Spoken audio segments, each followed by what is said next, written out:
Bank, the nation's largest digital-only bank, and it's my goal to help you to have a better relationship with money.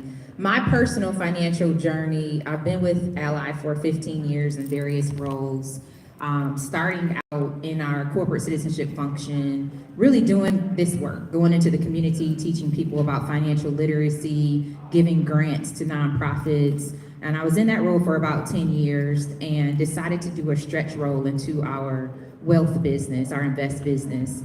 And went there as chief of staff and later moved on to help launch our wealth advisory business. And in our wealth advisory business, we, the sky, the sun, everything, the moon opened up for me. One of the questions our advisors would ask is, what is your first memory of money? And for me, it was so profound because I had been in the advisory business, I had done financial literacy, but I felt with so many people that I had worked with, we kept having this issue of recreating debt and doing those things. So I developed this field of money psychology and behavioral finance, which for me helped me to stop spending, because I mentioned earlier I'm a spender, and helped me to really get to the root of why we do the things that we do. So just a little bit about me. Good morning, everyone. I'm Eric K. Williams. I run a company called Empowerment Resources International. We educate, empower, and equip individuals and families about money and how to get past this systemic root causes of lack of it. I grew up on the west side with lack of it. I never really had it, but I had an opportunity to go to college, get a degree in finance. Got out into the real world. My first job was a buyer with Penny's and a senior manager. I did that for about 7.5 years, went into, and I met a young man on the south side who had a lot of money, wasn't doing nothing wrong. And that was my first introduction around 1997, understanding that there was different types of money. There's linear money, which most people are taught to earn, but I got to learn more about leveraged money, residual money, advanced money, things of that nature. And so I actually started in business around 97 with that company, but I got my real start with my organization, my company, in 2002, Empowerment Resources International. And I guess lack of it, growing up in the community, having a parent that never went to college and things like that, I learned from what I saw, and I learned what I didn't want to do. I started to study wealth, I started to study people and successful people, and I started to associate myself with them, and I picked up a lot of different gems. We'll talk a little bit about those, but yeah, we want to share some of the things. I know Warren Buffett has a quote. He says, do what, if poor people just did what rich people do, I'm not calling anybody in the audience poor, but he says they wouldn't be poor anymore. So I surrounded myself with wealthy, I studied wealthy, and I got a better understanding of wealthy.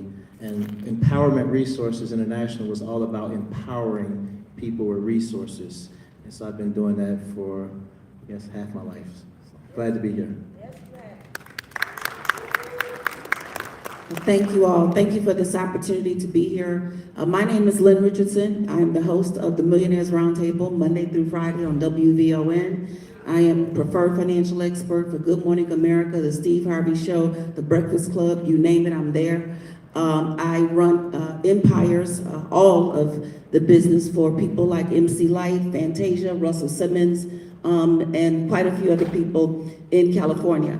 I'm the president of an entertainment company in California, as well as I do financial empowerment all over the earth. But before all of that, I was born and raised right here in Chicago. As a matter of fact, yeah, my grandmother was 75 years old, cleaning homes for wealthy people, putting me through college. She taught me to go to school, get a good education, get a good job, go to church on Sunday, wear clean underwear in case you get hit by a bus. Is that on the grandmama list? Everybody. I'm like, why I got to get hit by a bus? And if I do get hit by a bus, will I have on any underwear when they find me? But that's a whole other story. But she taught me everything that grandmothers teach their children. And so I grew up right here in Chicago, went to Curie High School, went to Northwestern University. I knew we were not rich, but I didn't feel poor, if you understand. I mean, there was always food on the table, but if I needed money for a field trip or something, Grandma would tell me to look in the room on top of the shelf, behind the box, inside a pocketbook, inside a zipper, wrapped up in a piece of paper towel, it's $20. So, you know, when I got off to college, I didn't know a lot about money.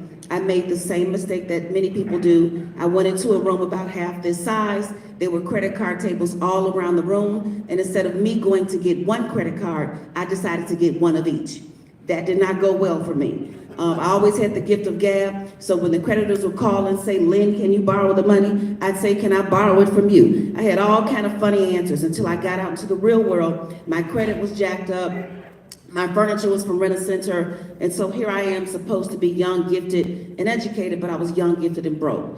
Fast forward, I started broadcasting on VON. My first love in the financial services industry was in mortgages. I helped a lady here with 4 bankruptcies and 2 foreclosures overcome her credit issues. She got into a house with a low interest rate, low down payment. I went on to start making a whole lot of money. Married, 3 children, white picket fence, but I was living a lie. You see, I was living check to Monday. Do y'all understand what that is? Check to check is a blessing. That means you get paid on Friday, and by the next payday, you're broke. But check to Monday is an entirely different game. You get paid on Friday, you kick it on the weekend, you pay on your past due bills, because in your mind, your current bills aren't due yet.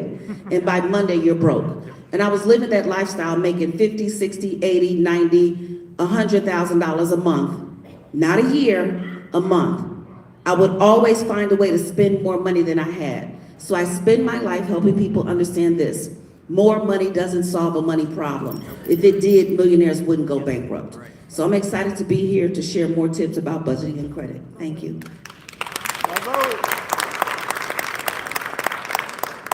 My name is Brandon, Mr. Finance. Like Lynn, I have a background in radio. I've been in radio 18 years. I've been in financing for 27 years, and I teach how to build wealth by way of passive income. But credit's the most important piece. When people come to me, they look for capital. You know, it's what I target market, so that, you know, the things that you want to have in your life you can create them, but also show the household, you know, how to create them. So having that strong credit profile to be able to build, and then being able to ascertain wealth through insurances and other vehicles is what I'm all about. Real estate, of course. But my mom was an investor, so I got started by following her footprint. She bought property, she improved property, created value, created equity, took out her investment, extracted equity, bought more. You know, so she created more passive streams for herself. Then she bought insurance and more compound interest. So I teach that same narrative today. I would like to say that my strongest things that I'm able to be the top company of influence for a lot of major national banks now because of the volume of business I send to those banks. So it allows me the opportunity to be able to share that with the everyday person that does not know that they have opportunity to create the opportunity based on future income or projected income, if you will. A lot of times we cancel ourselves out thinking we don't qualify. We have qualified credit, but don't know how to get to where we want to be. You know, you think low income doesn't allow you a chance to get involved, and it does. You know, but you need a business, you need a vehicle that you can leverage through. So I teach leverages by way of credit, real estate, insurance, and then of course, you know, just ownership, you know, because we sell our futures to a career who will basically replace you with someone else, or they'll have you train your replacement. You know, and right now, many of our seniors are going back to work because my typical client is 50 to 55, eyeballing retirement, not wanting to return to work due to inflation, but Cook County tax increases and property inflation and cost of food, fuel, and everything else doesn't allow that. So, you know, how do we change that narrative? So we got to, you know, kind of position ourselves by way of credit, you know, and I like individual and group economics. So that's what I do. I'm Brandon, Mr. Finance. Probably hear me on the radio talking about I'm the millionaire maker. So that's what I do. Thank you. What a powerful, powerful set of people we have here. Okay, we're going to jump right into this. We're going to start off with budgeting. So if you think about understanding budgeting, what are the fundamental principles of creating an effective budget and managing debt?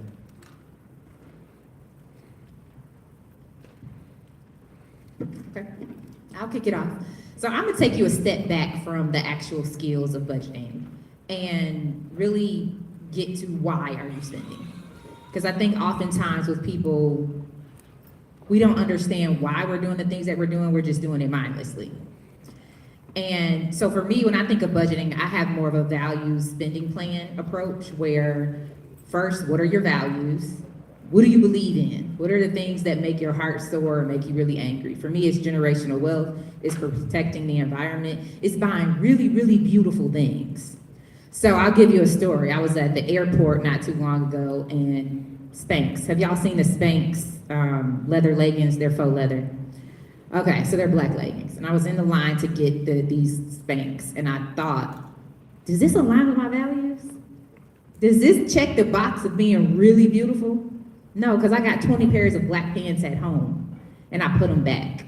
So that's my style of budgeting, where it doesn't align with my values and I'm ruthless with it. And then I automate everything. So I automate my 529 for my kids, my 401k, my Roth, my IRA, all of those accounts, all my bills. If my bills are not automated, my lights will get cut off. I automate everything, and then when it comes to my variable spending, my flexible spending, it's all aligned to my values, and I'm ruthless with it. Spend lavishly on the things that you love and become frugal on everything else. Well, my program for budgeting, basically, I don't think you can save or budget your way to wealth. I think, obviously, you have to spend less than you make, but it's important that you have the right mindset to understand that, we are heirs to the throne, and we deserve God's best. And I believe that the best source of budgeting is to make more money. And so I teach you how to obviously do better with what you have. There's some better ways to grow your money. I teach non-traditional ways to grow it. I teach you how to make $1 do 4 to 5 different things for you at the same time. So again, that is the number one consumer challenge in America. We do know that. But also taxes is the number one eroder of wealth. And so again, I know they'll talk about that a little later, but I think we have to definitely do some things to earn additional income. We have to have that side hustle. We have to understand what the wealthy are doing. We have to understand entity structure and things like that. For budgeting, again, spend less than you make. Again, there's, they said, pay yourself, 10%, the first 10% or the first hour of your day, but also make it automatic, like this young lady just said. But again, you have to save and invest. You have to earn more money. And I think there's ways you can do that by, of course, spending less, you're earning more, but there's some ways to make the dollar stretch. So I guess I teach you, showing you how to make that dollar stretch. $1 accomplish multiple jobs. I'll just jump in and say, in my book, Living Check to Monday, I talk for the past 20 years about the budget that I use, and it's real simple. The first 10% of every dollar you get, you tithe. And for me, that meant tithing to my church. For some people, that may be tithing to, an organization, but for me, it was giving.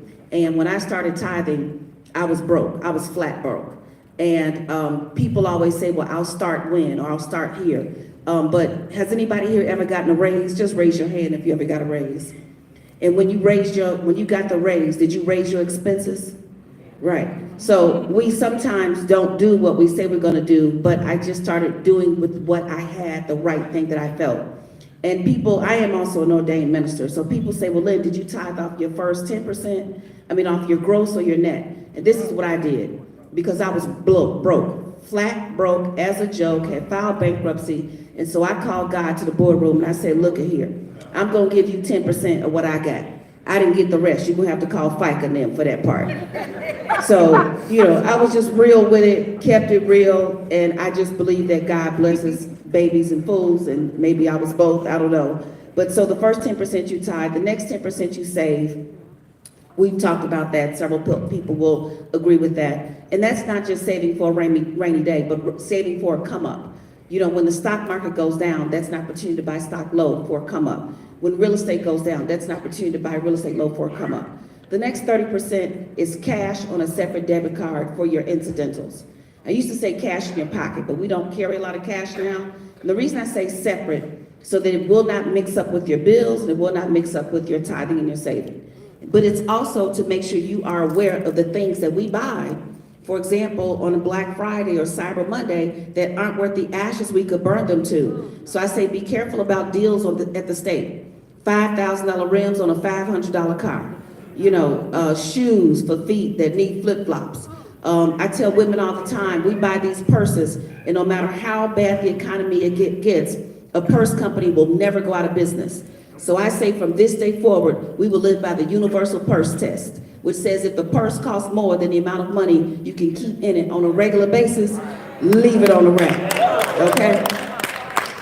And so that 30% has to cover all those things, your groceries, gas, hair, nails, whatever you want to throw in there, as long as it can fit. And the remaining 50% stays in your checking account for your bills. So the first 10% you do what? The next 10%? 30%? Yep, and the remaining 50%? Come on now, give yourselves a round of applause. So for me, I have a unique strategy, but everything that everyone before me has said definitely applies. I teach borrowing to buy cash. The banks leverage us. Most banks, if not all banks, are 501c3s. They have money when we put it there, and they sell us our money if we qualify. So basically, yes. So basically, what I tell people to do is, if you have qualified credit, go to an institution. But before you borrow the money, have a plan for it. So I borrow cash to buy cash. I buy real estate cheaply, very cheaply. I buy in neighborhoods where I can buy a block, and it could be terrible. I love the terrible conditions because that's the block that I can create value because it's been cast aside or underserved.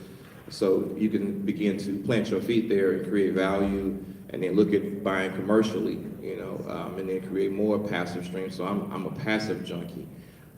But borrowing cash to buy cash, but knowing what your bills are, your traditional, your mandatory bills are, is very important. I write things down on paper every single day. So every bill I have, I assess when it's paid off, and then what I'm gonna go into next to create more revenue. So my thing is just to borrow cash to buy passive streams, and then, be conservative with your spending, but have a vehicle that will give you a return on all your spending. So I use credit cards liberally, but I pay it back, and then I get points and cash rewards. I always want the return. I don't spend, egregiously, but I do believe in borrowing cash to buy cash and then being able to create more credibility. Don't overextend, so the things that I want, the bank pays for them. And then I get a tax break because I live within the tax code. So that would be my incentive. But yeah, don't live outside your means and make the bank sponsor your increase and then find a way to make it a tax write-off. Okay. Let me throw my 2 cents in there. As a realtor, I not only work with the Black community, and I did this, I started around COVID, and one of the first things I realized is consistently, none of my new clients had any money saved up. They were going from paycheck to paycheck.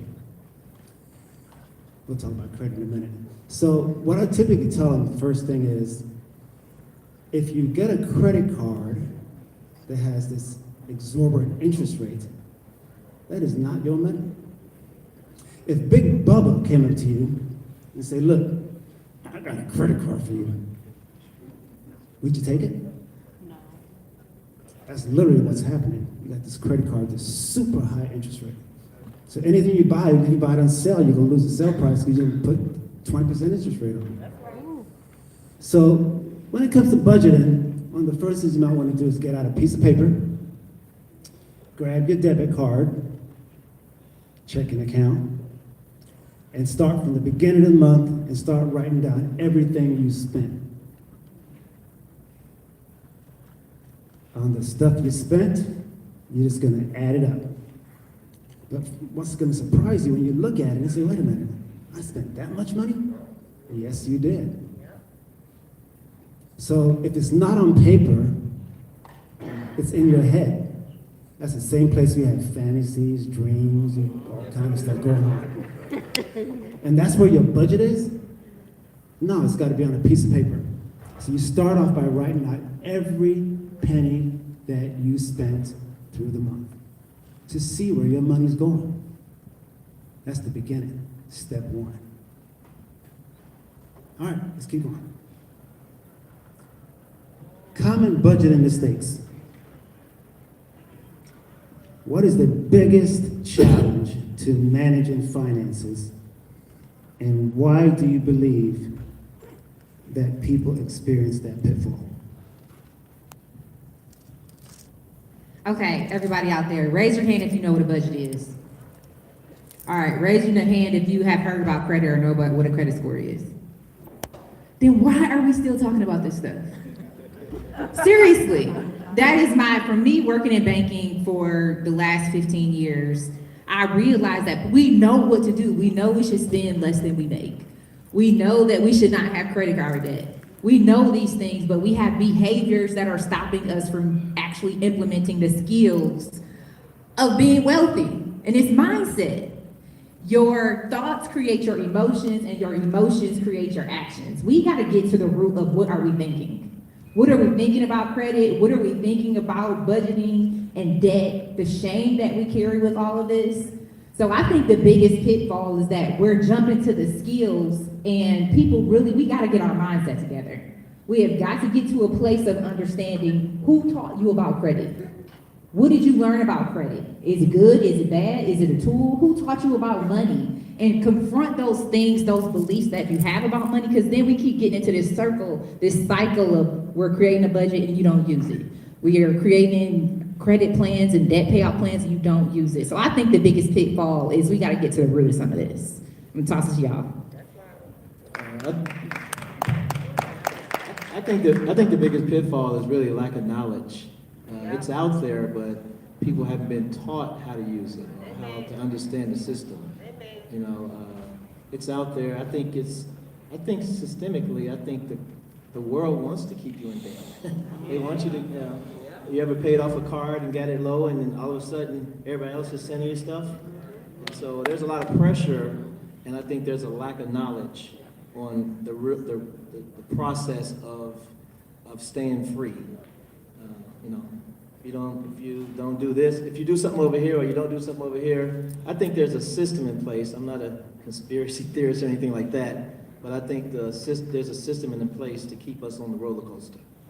And you have to be around strong people and things like that. You have to understand. You have to say no, but really you have to understand the process of what you need to do to buy a home, what you need to do this. I think if a person understood the real rules of it, their position. So that's my thought. I think it's a lack of knowledge.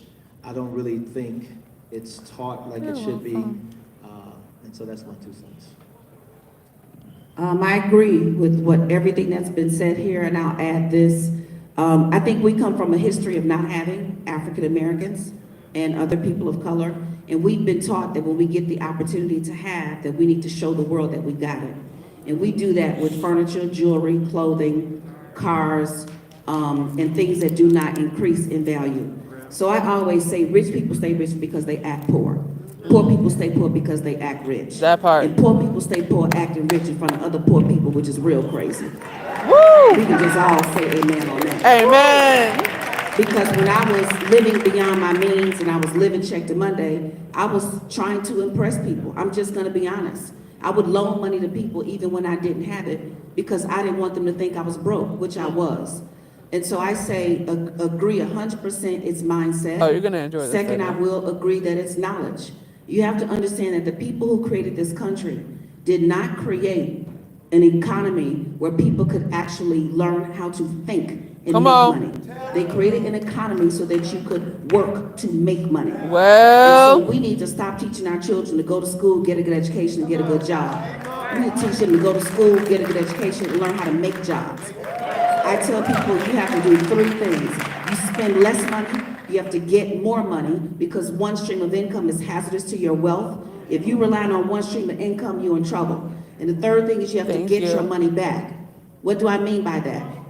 If you go to the grocery store and you this whole spend day's about to be $200 amazing, and 2 weeks later the grocery store manager says, Stay come back tuned and in. get your money, you stop, drop, and roll, you go right now. Well, that's what the IRS says when you master the tax code. If you go out to eat for personal reasons, you don't get that money back.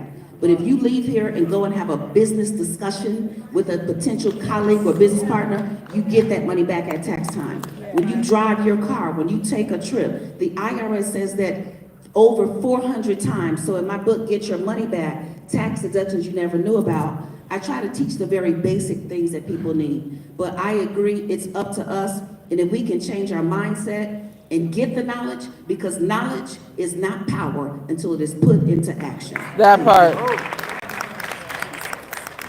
It's kind of hard to follow that, but I agree with everyone. I mean, and so for me, it's conditioning. You know, I was going to say something very similar. You know, I teach my clients that I don't buy a car unless it fits the tax code. I like real estate, you know, because I can do different things. But budgeting is conditioning, you know, because we have been conditioned to go to school, get a good job, get a good education, and sell our future, you know, to a job that will replace us, or if they have a down quarter, they'll reduce your pay.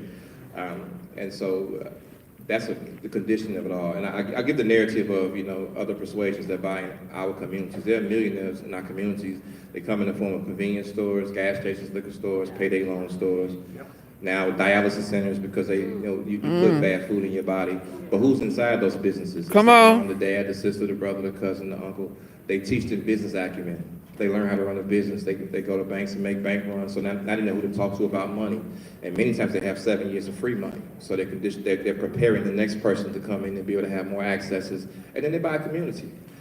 So then they own several businesses. So I feel like we can train ourselves to be in that same position, and our children, they can be exposed to what success looks like. They have to look past the front door. Mom and dad did it, so now we know how to do it. And then of course you keep that thing repetitive, and so like even for my children, I built businesses, I've built credit where possible, I've built the financial so that I can give them what they call an offer letter. And they can go out and buy a house, they can buy a building, they can buy income, and that income that comes in from that property is now business income because it's paid to a business, and then they can qualify themselves based on what they've learned. So conditioning for me, and everything that came before me is a big deal. But exposure, is key, because if you don't see it, it's kind of hard to do it, and what we see when we walk outside typically says, okay, well, this neighborhood is going nowhere fast, or we don't have it, but we take our wealth to other communities and build for other communities, and then they have all the nice restaurants and the cleaner gas stations or whatever, Come on. the best shopping, and we're left looking like, what do we get? But we're taking our resources elsewhere. So for me, it's conditioning. Thank you. Yes. Awesome.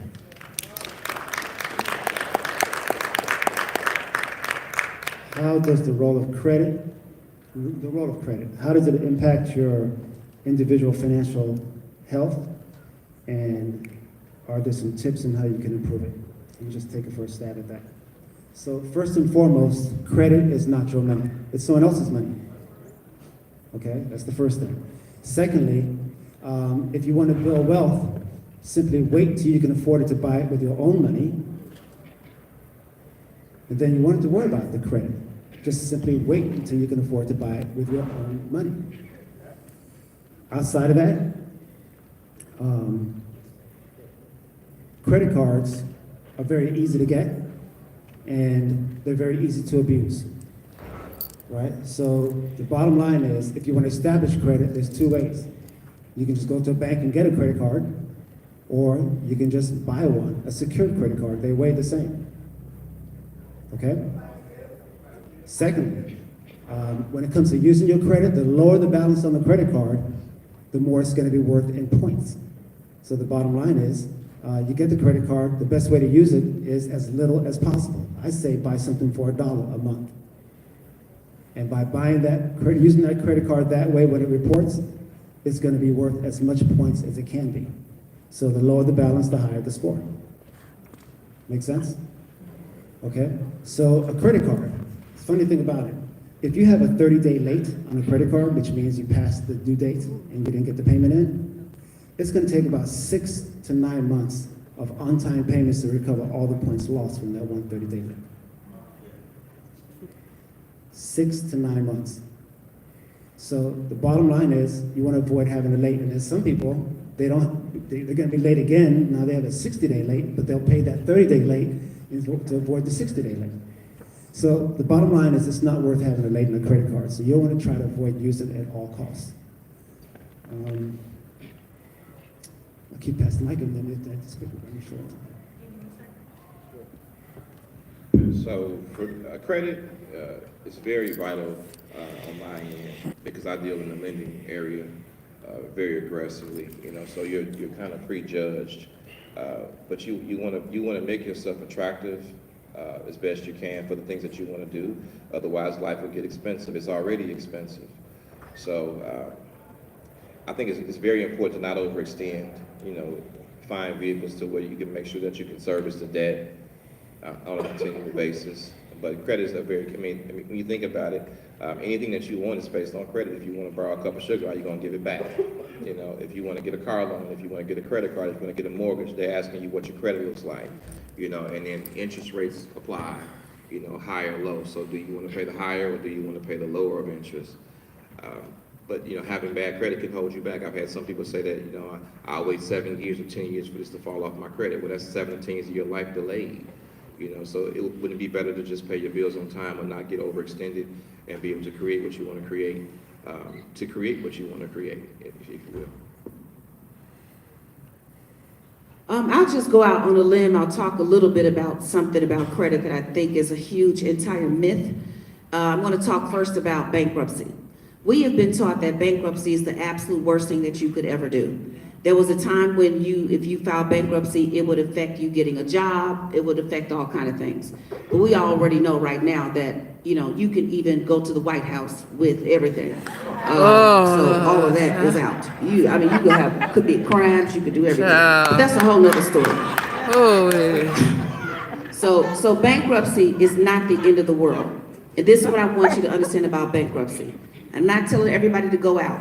But if you are trying to start over and you have 5, 6, 10, 15 years of debt that you can't manage, you are late, your credit scores have dropped, and now you get a new job or a new opportunity, a lot of times people don't know, should I take my new money and throw that at an old situation? Well, it's for you to look at the math and see what works for you. But let me tell you what bankruptcy does. People think that bankruptcy is the end. No, bankruptcy is the beginning. Wealthy people decide my cash flow will get down to $500 million, a billion with a B, in 6 months. And by that time, we'll be at zero. So we're going to file bankruptcy now. We're going to reorganize. We're going to call a family meeting. We're going to put everything now in John's name. They're going to start all over, and nobody will ever miss a beat. By the time Black people filed bankruptcy, broke was 62 stages ago. We have lost everything. We've lost the house, the car. We don't want to tell anybody. We're ashamed. So what I want to just say about credit is if you've made mistakes in the past, do not be ashamed of them. Talk to the people here that you see right here in our community. Speak to someone and get the facts. Because when people tell me what they said, I say, well, who is they? Right? So go and talk to people who are qualified to tell you exactly what to do to get to the next level. Good advice. Well, obviously, it's already been said, and I think in this world, you get credit when you prove that you don't need it. If you need it, you're not getting it. Right. And so, my whole message is really to stop using the tools that kind of get you in that situation. I think there's a better way to grow your money. I think there's a better place to grow it. I think that you need to understand that. Why am I trying to use their money? I mean, why can't I create my own mechanism? Why can't I be the bank? If you could have your own banking mechanism, how much money would you put in it? If you could grow money through a vehicle that allowed you guaranteed growth, that allowed it to compound and work like banks don't work right now, no compound interest, no dividends, no tax advantages, no leverage. If I could create a mechanism where I could use my dollar multiply, I could use it to shrink the bad debt. I could use it to grow the money. I could use it to have access to money tax-free. If I could understand the things that's draining my wealth, taxes, interest, fees, and I could grow it in an alternative vehicle, and I could bypass taxes, fees, rules. If I could do that, then if I could be the bank, if I could be the one that didn't have to go to the lender and beg for their money. And so we're teaching concepts like that I could avoid having to borrow. I want to be the lender, so I got to create a mechanism where I'm the lender.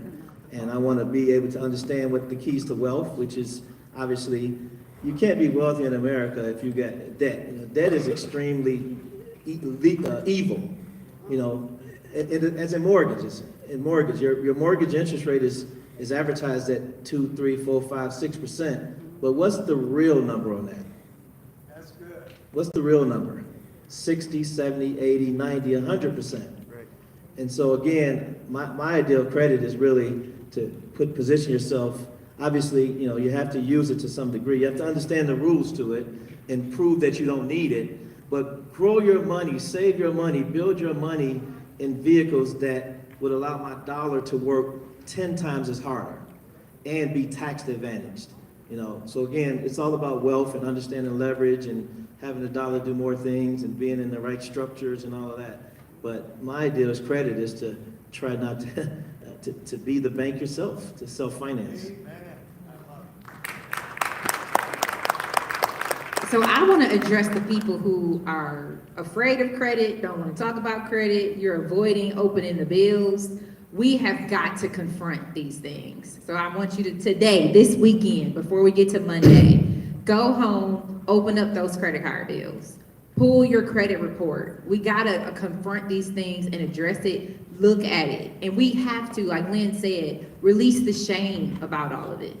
Release the shame of you created the debt, okay, that's in the past, and now let's have a plan moving forward to pay down the debt, pay off the credit card. Some people will need credit. If you wanna buy a car, most people just don't have $50,000, $20,000 in the bank to buy a car, and you need to have credit. Or if you wanna buy a house, I'm from Detroit, where our houses are a little bit less expensive there than here, but back home, it's $500,000 plus to get a house. Most people don't have that in the bank, so you will need to establish credit. And in order to get to a place of being able to buy those things and build wealth through home ownership, we gotta address opening up those bills, stop avoiding it, let's pull the credit report, let's look at the credit cards, and tally up how much debt we have.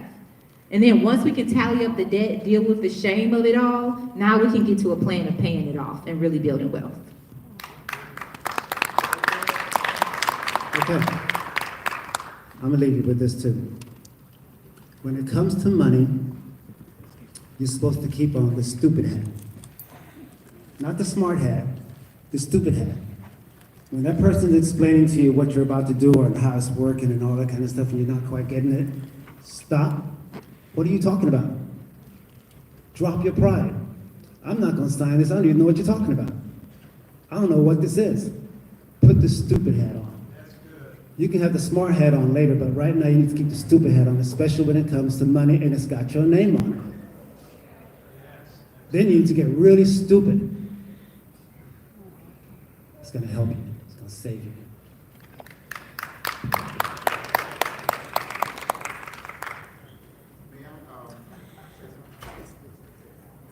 You guys are excited about this.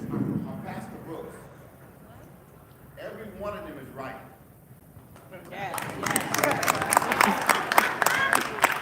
All of our stories are different, but we share the same pain. It's called hurt.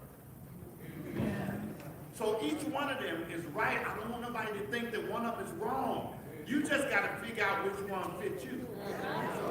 And the purpose of this thing is building what? Wealth. And dreams. And all of us do it differently. So don't miss nothing. Because some of us is at 3rd grade, 4th grade, 5th grade, 9th grade. But each one of these things will bless your socks off of you on this. Come on. Thank you, Pastor. Thank you, amen. Another thing, relationships. If you don't know it, find somebody that does. But they may not want to talk to you if you have no relationship. You got lots of people around you, but who do you have the key relationships with? You got some people in this stage. You might want to get their phone number. Can I call you? Can I talk to you? Can I call and ask you a question? When's the best time? Heck, you might invite them over for dinner. Ain't nothing like having a hookup in your house for dinner. Okay, if you need them, you want to make sure they know you. You know that? Okay. What is the one piece of advice that you would want the audience to take away?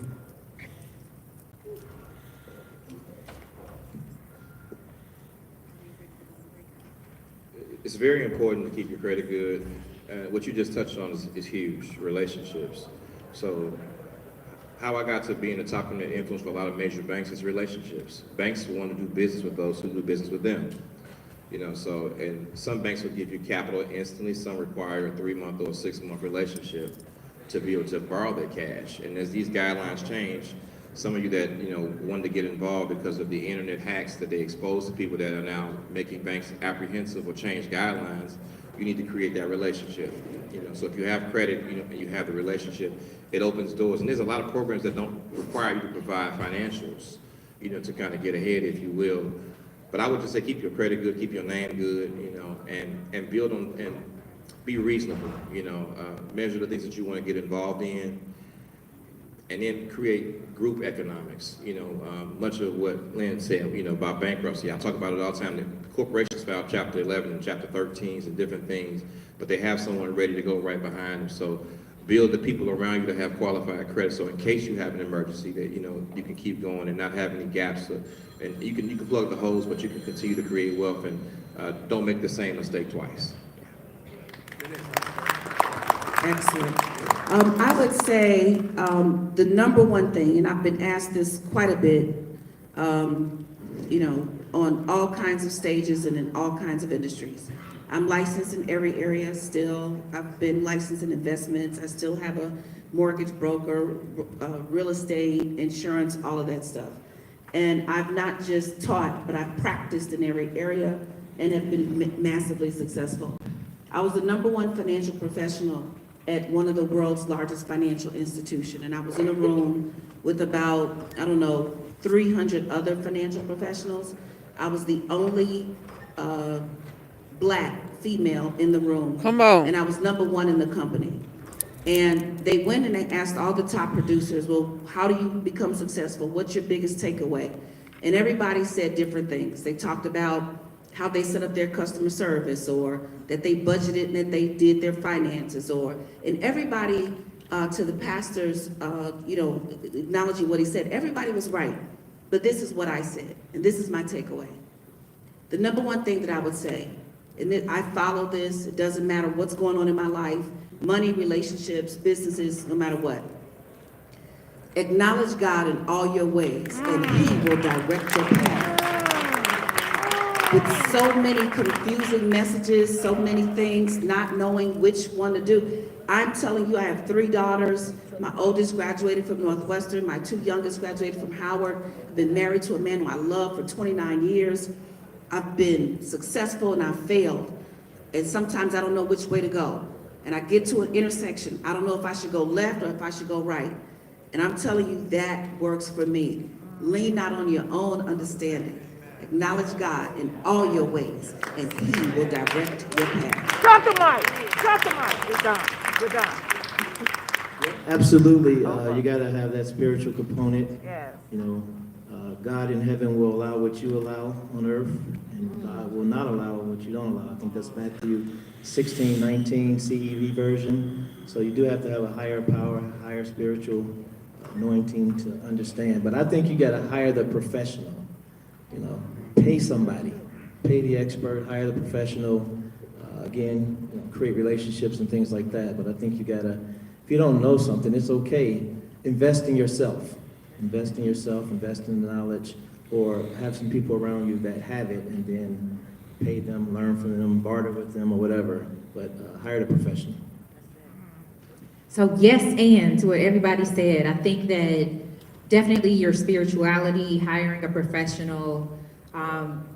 What I've learned about money over my career is that building wealth and having a good relationship with money has nothing to do with money. It has nothing to do with money. It's so much deeper than just the things I think that we've been taught. It is your spirituality. It is your grounding. It is who are you going to be once you get the money, right? Who are you going to be? Will you lose the money once you get it?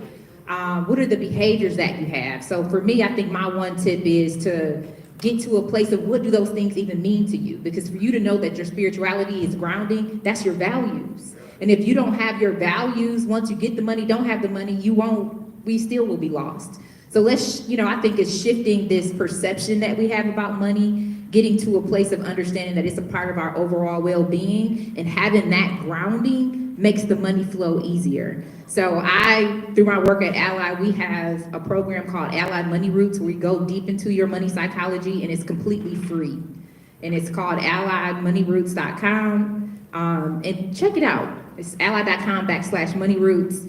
And it's completely free to help you to have a better relationship with money. So that's my big tip. Let's get to the root of all of this so that we can build wealth.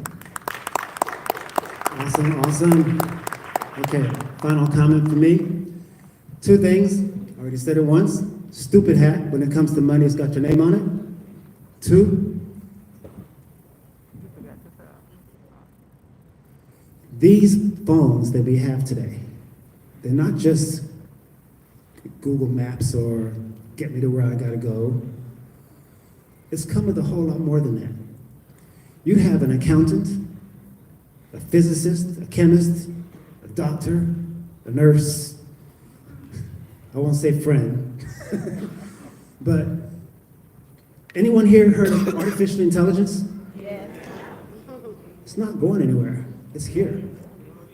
And on your phones now, you have this thing called chat and whatever else you may have. Get to know it, let it get to know you, and use it. Got a question? Ask it. Talk to it. It's just knowledge. And if you're not sure about what it's telling you, connect to one of these folks up here. Connect with somebody that might be able to help you. Ignorance is no excuse. Knowledge is truly power. Use it. Thank you. You guys were absolutely awesome.